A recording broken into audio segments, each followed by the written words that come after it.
पुढे आपण एक सविस्तर बातमी पाहतोय। जेल हे राजकारणाचं क्वालिफिकेशन असल्याचं वक्तव्य मंत्री गुलाबराव पाटलांनी केलंय। जळगावमध्ये झालेल्या शिक्षक सन्मान मेळाव्यामध्ये ते बोलत होते। बॅचलर ऑफ जेल ही आपली पदवी असल्याचं ते म्हणाले। तर स्वतःला अपत्य नाही आणि दुसऱ्याला झालं तर ते पाहवत नाही असं म्हणत त्यांनी विरोधकांवरही निशाणा साधलाय। पाहूयात।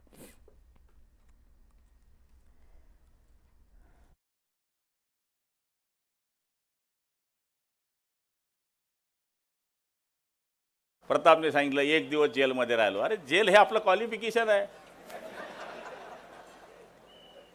आंदोलनामध्ये जर कार्यकर्ता जेलमध्ये गेला नाही तर तो कार्यकर्ताच होऊ शकत नाही। मी तर कितीच MSCBचं आंदोलन झालं असेल, असं आंदोलन झालं असेल, तसं आंदोलन झालं असेल, मी जाहीर सभेमध्ये सांगायचो की बॅचलर ऑफ जेल ही आपली पदवी आहे।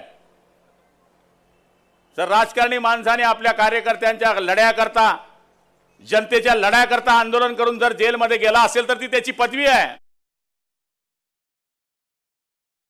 आता ते म्हणतात तुम्ही सायकल दिलं काय उपकार केला, मग तू टायर दे, ते पण नाही देऊ शकत।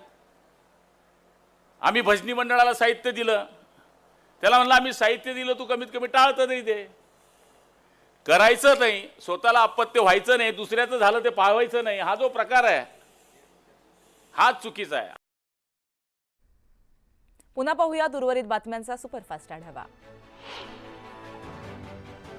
डॉक्टरांच्या सुरक्षेसाठी स्थानिक पोलीस ठाण्यातील अधिकाऱ्यांनी दररोज रुग्णालय परिसरामध्ये गस्त घालून विशेष लक्ष द्यावं अशा सूचना दक्षिण मुंबईचे अतिरिक्त पोलीस आयुक्त डॉक्टर अभिनव देशमुख यांनी दिल्या आहेत। त्यामुळे आता जे रुग्णालयात स्थानिक पोलिसांकडून नियमित गस्त घातली जाण्याची शक्यता आहे। वैद्यकीय अभ्यासक्रमाच्या प्रवेशावेळी महाविद्यालयाकडून घेतल्या जाणाऱ्या अनामत शुल्काला राज्याच्या शुल्क निर्धारण प्राधिकरणानं चाप लावली आहे। प्राधिकरणानं या अनामत शुल्काची अभ्यासक्रम निहाय 10,000 रुपये ते 50,000 रुपये अशी कमाल मर्यादा निश्चित केली आहे। रेल्वे मंत्रालयानं नाशिक आणि डहाणूला जोडणाऱ्या नवीन ब्रॉडगेज रेल्वे मार्गासाठी अंतिम स्थान सर्वेक्षणास मान्यता दिली आहे। डहाणू रोडवरून वाणगावा मार्गे त्र्यंबकेश्वर असा नाशिक ते डहाणू या दोन प्रमुख शहरांना जोडणारा 100 किलोमीटरचा नवीन ब्रॉडगेज रेल्वे मार्ग तयार करण्याची योजना मध्य रेल्वेने आखली आहे।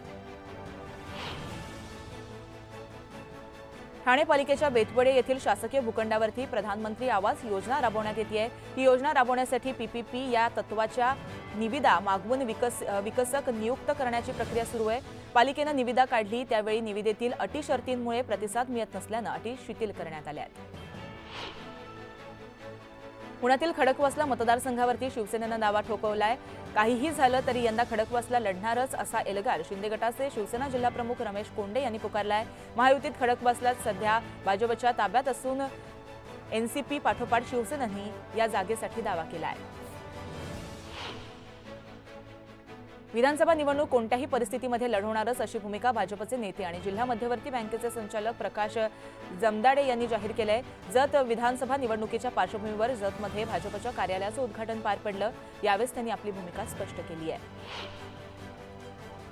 बीडच्या लिंबागणेश गावामध्ये स्मशानभूमीचं काम रखडल्यानं भर पावसामध्ये अंत्यविधी करण्याची वेळ आली आहे। भर पावसामध्ये मृतदेह आणि लाकडं भिजू नयेत यासाठी चक्क ताडपत्री धरावी लागली आहे। या सगळ्या प्रकारानंतर ग्रामस्थांनी प्रशासनाविरोधात संताप व्यक्त केला आहे। कोकणात गणेश उत्सवासाठी जाणाऱ्या चाकरमान्यांसाठी खुशखबर आहे। प्रशासनाकडून 342 स्पेशल ट्रेन चालवल्या जाणार असून रेल्वे मंत्री अश्विनी वैष्णव यांनी गुरुवारी ही माहिती दिली आहे। मुंबईची उपनगरीय सेवा अधिक सुखद व्हावी यासाठी 16,240 कोटींची गुंतवणूक करण्यात आली आहे। मुंबईच्या चाकरमान्यांसाठी मोठा हा दिलासा मानला जातोय। गणेश उत्सवाला अवघे काही दिवस शिल्लक राहिले तशातच मुंबईतल्या अनेक गणेशोत्सव मंडळामधील गणेश मूर्तींचं थाटामाटात आगमन सुरू आहे। यावेळेस तरुणाईसह गणेश भक्तांनी मोठी गर्दी केली होती।